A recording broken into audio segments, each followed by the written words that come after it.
नमस्कार दोस्तों, स्वागत है आप सभी का विनर्स इंस्टीट्यूट के यूट्यूब प्लेटफॉर्म पर। मैं उन्नति जैन आप सभी का तहे दिल से इस 10 मिनट के शो में स्वागत करती हूं, जिसमें हम आगे आने वाले 10 मिनटों में किसी न किसी एक विषय की पूरा पोस्टमार्टम करेंगे और एक ऐसा विषय उठाएंगे जो आपकी प्रतियोगी परीक्षाओं में बेहद महत्वपूर्ण है। एक ना एक नंबर का प्रश्न यहाँ से फंसने ही फंसने वाला है। तो 10 मिनट का शो विनर्स इंस्टीट्यूट के द्वारा एक नया नवाचार है, जिसमें सभी प्रतियोगी परीक्षार्थी अगले 10 मिनट में कोई ना कोई महत्वपूर्ण टॉपिक के बारे में अच्छे से समझेंगे, नोट्स बनाएंगे और अपने दिमाग में छाप लेंगे। 10 मिनटों का ये सफर होगा जिसमें हम सभी हॉट टॉपिक के बारे में बात करेंगे, उन हॉट क्वेश्चंस के बारे में बात करेंगे जो आपकी प्रतियोगी परीक्षा के लिए महत्वपूर्ण होगा। तो चलिए आज की 10 मिनट के शो में हम शुरू करते हैं प्रतियोगी परीक्षाओं में पूछा जाने वाला सर्वाधिक प्रश्न जीआई टैग के बारे में। जनवरी 2023 से लेकर के जनवरी 2024 तक कितने जीआई टैग आए हैं, किन किन राज्यों में किन किन वस्तुओं से संबंधित आए हैं, इससे संबंधित अगले 10 मिनटों में पूरी चर्चा होने वाली है। फटाफट वीडियो को लाइक कर देना अगर आप आगे भी ऐसे ही 10 मिनट का शो अगले 10 मिनट में पूरा पोस्टमार्टम चाहते हैं। तो अगर आपको चाहिए इस क्लास का पीडीएफ, तो पीडीएफ के लिए आपको जाना पड़ेगा द विनर्स इंस्टीट्यूट के टेलीग्राम चैनल पर। इस टेलीग्राम चैनल पर ये पूरी क्लास का, ये पूरे 10 मिनट के सफर का पीडीएफ आपको मिलने वाला है। सभी स्टूडेंट थोड़ा सा ध्यान से देखना। आज की क्लास में अगले 10 मिनटों में हम देखेंगे, चाहे वह वस्त्र से संबंधित हो, चाहे वह हस्तशिल्प से संबंधित हो, प्राकृतिक वस्तुओं से संबंधित हो, सभी भौगोलिक संकेतक के बारे में चर्चा करेंगे। आने वाले 10 मिनटों में हम बात करेंगे भौगोलिक संकेतक होता क्या है, इसकी क्या नियम है, कितने साल की वैधता है, किस संस्था के द्वारा यह वैधता दी जाती है और आखिरकार भौगोलिक संकेतक का लाभ क्या है। इसका मतलब यह है कि अगर कोई सिविल सर्विस की प्रिपरेशन कर रहा हो और मेंस में आंसर राइटिंग करना चाहता हो, 10 मिनट में ये पूरा का पूरा टॉपिक आपको समझ में आने वाला है। यहां पर आपको दिख रहा है भारत का मानचित्र। इस भारत के मानचित्र में वस्त्र से संबंधित कुछ महत्वपूर्ण भौगोलिक संकेतक हैं, जिसमें आपको दिख रहे हैं मधुबनी पेंटिंग, जो कि पीएससी पहले पूछ चुका है, बिहार से संबंधित है, अब इसे जीआई टैग भी मिल चुका है। कांची लेमन आपका मणिपुर से संबंधित है, नक्शीकांथा वेस्ट बंगाल से संबंधित है। और अगर हम बात करते हैं उत्तर प्रदेश की या फिर मध्य प्रदेश की, तो मध्य प्रदेश का आपको चंदेरी फैब्रिक पता होगा, भौगोलिक संकेतक से संबंधित।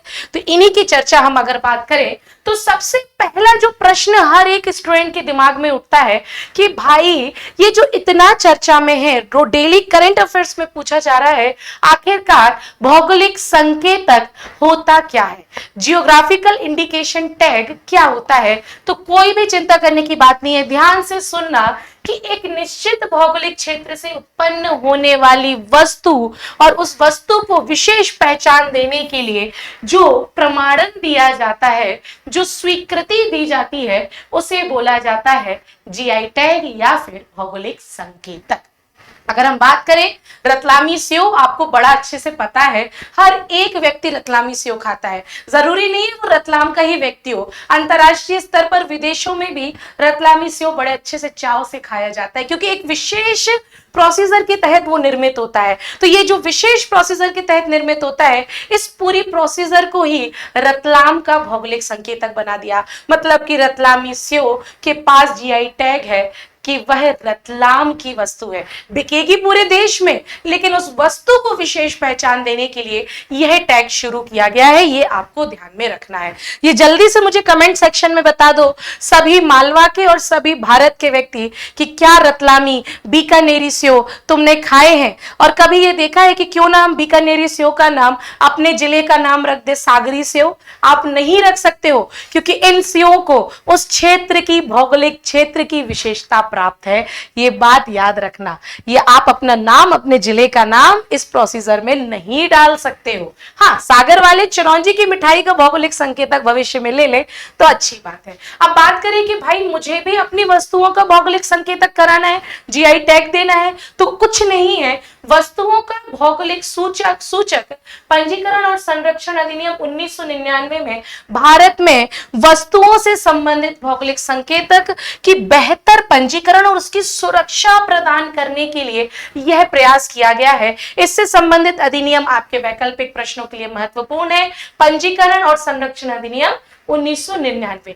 याद रखना स्टूडेंट, ये सिर्फ भारतीय या राष्ट्रीय स्तर पर नहीं है, ये वैश्विक स्तर पर भी आप किसी वस्तु को जीआई टैग के अंतर्गत शामिल कर सकते हैं, जिसके अंतर्गत विश्व व्यापार संगठन के द्वारा बौद्धिक संपदा अधिकारों के व्यापार और संबंधित पहलुओं का भी इसमें इसके हिस्सा बनाया गया है। अगर हम बात करते हैं पेरिस कन्वेंशन के बारे में, तो इसके अनुच्छेद 1 और अनुच्छेद 10 के तहत यह बहुत व्यवस्थित रूप से निर्णय लिया गया है कि ऐसी कोई भी औद्योगिक संपत्ति या फिर भौगोलिक संकेत का संरक्षण करना बौद्धिक जितने भी अधिकार हैं, बौद्धिक संरक्षण है, उसका तत्व होगा।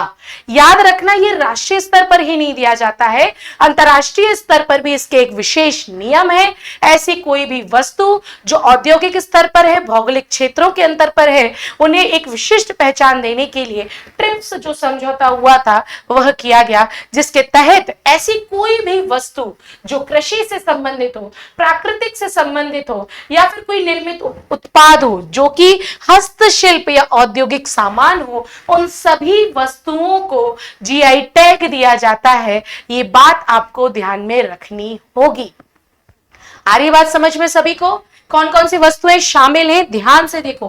कृषि से संबंधित कोई वस्तु हो, जैसे कि अगर हम बात करें कृषि या फिर कृषि से संबंधित क्षेत्र, जैसे कि पशुपालन। पशुपालन में क्या आएगा आपका?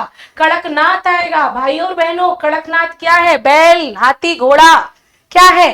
कड़कनाथ है एक मुर्गा जो कि झाबुआ अलीराजपुर में है। यहाँ पर विवाद था, छत्तीसगढ़ और झाबुआ अलीराजपुर में विवाद था कि भाई यह उत्पन्न कहां से हुआ है, यह किस क्षेत्र का प्राणी है। तो इसमें सुप्रीम कोर्ट के द्वारा यह स्पष्ट कहा गया कि ये जो कड़कनाथ है भाई जीआई टैग प्राप्त है और कहां से संबंधित है?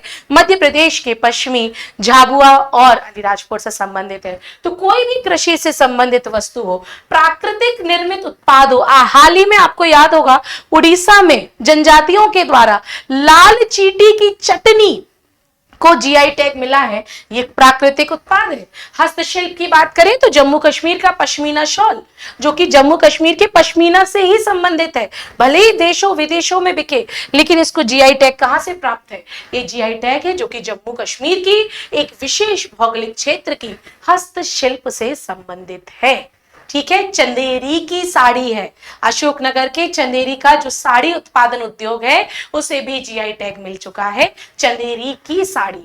महेश्वर खरगोन के, उसे महेश्वरी साड़ी कहा गया। अर्थात किसी भी वस्तु को आप उस भौगोलिक क्षेत्र से संबंधित करके उसी क्षेत्र का पंजीकरण दिलवा सकते हैं ताकि उस क्षेत्र की वस्तु को बढ़ावा मिल सके और वह देश और विदेश में जानी पहचानी जाए। अगर ऐसा होता, मनुष्य को भौगोलिक संकेतक मिलता, तो हमारी जन्मभूमि ही हमारा उत्पन्न वाली क्षेत्र है, ये भी आपको ध्यान रखना होगा। पर मनुष्य के संबंध में जीआई टैग नहीं है।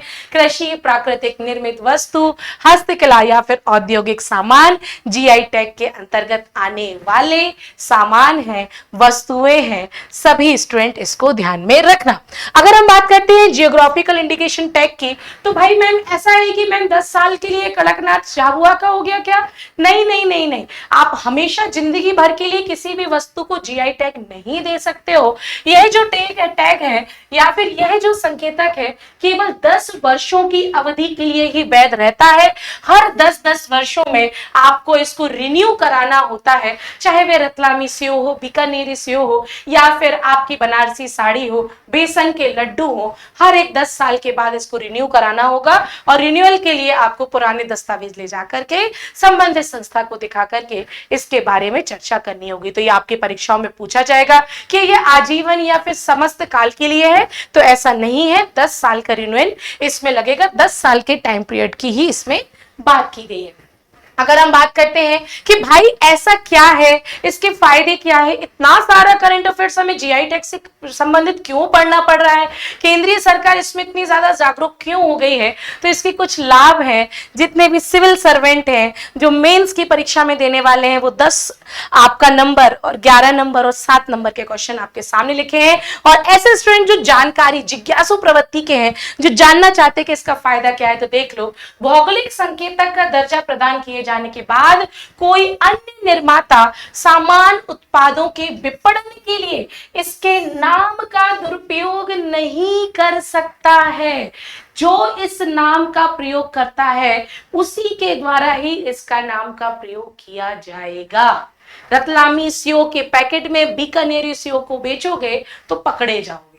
आ रही बात समझ में? ये है इसका एक महत्वपूर्ण लाभ। दूसरा भाई, यह ग्राहकों को उसके उत्पाद की प्रामाणिकता की सुविधा देता है कि हाँ उत्पाद प्रामाणिक है कि नहीं है। उस पैकेट में ही आपको पीछे लिखा हुआ मिल जाएगा कि यह जीआई टैग से संबंधित वस्तु है और यह प्रामाणिक वस्तु है। अगर हम बात करें किसी भी उत्पाद का भौगोलिक संकेतक क्या करेगा, उसके अनाधिकृत उपयोग से भी उसे बचाता है, गलत उपयोग से भी उस वस्तु को बचाता है।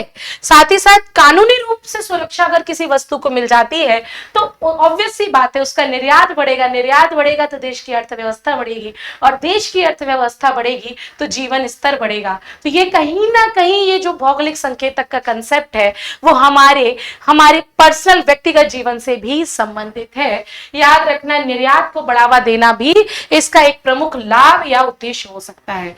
विश्व व्यापार संगठन के अन्य सदस्य देशों को कानूनी सुरक्षा प्राप्त करने में भी यह सक्षम बनाता है और ग्राहकों को उत्पाद की प्रामाणिकता के बारे में भी सुविधा प्रदान करता है। तो ये कहीं ना कहीं से ग्राहक के लिए है ना, फिर उसके बाद उसके उपभोक्ता के लिए, उसके व्यापारी के लिए, उस राज्य के लिए है ना। कोई इन्वेस्टर आएगा इंदौर में और बोलेगा भाई इंदौर के गराडू, हो सकता है भविष्य में इस प्रकार का भौगोलिक संकेतक मिले तो इन्वेस्टर्स भी बढ़ते हैं, राज्य से संबंधित निर्यात बढ़ता है और निर्यात बढ़ता है तो कहीं ना कहीं देश अपने उन्नति के मार्ग पर बढ़ता जाता है। अब आपके दिमाग में आ रहा होगा ठीक है मैंने इस क्लास में समझ लिया क्या होता है, किसको दिया जाता है, कौन देता है, क्या फायदे हैं। अब आपको जानना बहुत जरूरी है कि 2024 के नए जीआई टैग राज्यों से संबंधित कौन कौन से हैं, राज्य की वे कौन कौन सी वस्तुएं हैं जिन्हें 2024 तक जीआई टैग दे दिया गया है। ये आपके आगे आने वाले एग्जाम के लिए बेहद महत्वपूर्ण है, तो थोड़ा सा ध्यान से देखना। तो सबसे पहले हम देखते हैं अपने मध्य प्रदेश की। मध्य प्रदेश में ऐसे कौन कौन से जीआई टैग है जो आपकी परीक्षा में जस का तस छपने वाला है, ध्यान से देखना। सबसे पहले इंदौर के चमड़े के खिलौने, फिर उसके बाद है मध्य प्रदेश की बाघ प्रिंट जो कि उज्जैन से संबंधित है, दतिया और टीकमगढ़ के मेटल वेयर जितनी भी धातु निर्माण वस्तुएं हैं वो सब, महेश्वर की साड़ी आपको पता ही है, बालाघाट की चिन्नौर चावल भी आपको पता है, और फिर सब इंदौर के खिलौने हो गए, रतलामी सेव हो गया, चंदेरी की साड़ी हो गया, ये सब मध्य प्रदेश से संबंधित जीआई टैग है। अगर हम बात करें, शरवती गेहूं है, रीवा का सुंदरजा आम है, मुरैना की गजक है, हथकरघा साड़ी है, बारासिवनी की हथकरघा साड़ी, ग्वालियर के हस्तनिर्मित कालीन, उज्जैन की बाटिक प्रिंट भी अभी हाल ही में इसमें शामिल किया गया है, डिंडौरी की गड़ा लोहा और मध्य प्रदेश की गौड़ चित्रकला को हाल ही में भौगोलिक संकेतक का दर्जा मिला है। ये सभी स्टूडेंट आपको ध्यान में रखना है, पीडीएफ मिल जाएगी तो नोट्स भी बना लेना।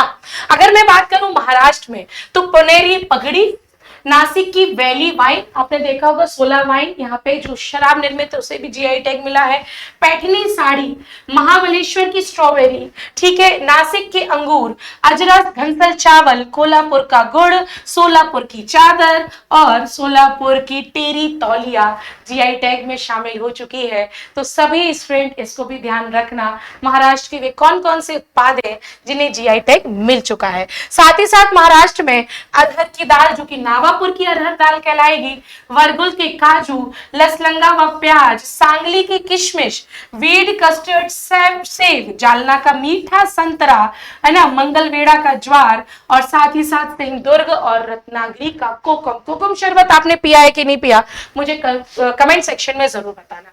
उड़ीसा की बात करते हैं तो उड़ीसा में कोणार्क की पत्थर नक्काशी, पट्ट चित्रकला, साड़ी, कठुआ की साड़ी याद रखना, गोपालपुर का टसर रेशम उद्योग से संबंधित, गंजम का केवड़ा है ना, और साथ ही साथ केवड़ा फूल, कोटपाट का हथकरघा और उड़ीसा की इकत कला भी इसमें शामिल की गई है। और भी कई सारे हैं, इसमें आप लोग जरूर देख लेना। उड़ीसा का रसगुल्ला को भी मिल चुका है, लांजिया की सोरा पेंटिंग, यही का यही परीक्षा में छप जाएगा है ना, तो आपको कोई भी आश्चर्य जगत बैठाने की जरूरत नहीं है, परीक्षा के लिए महत्वपूर्ण है।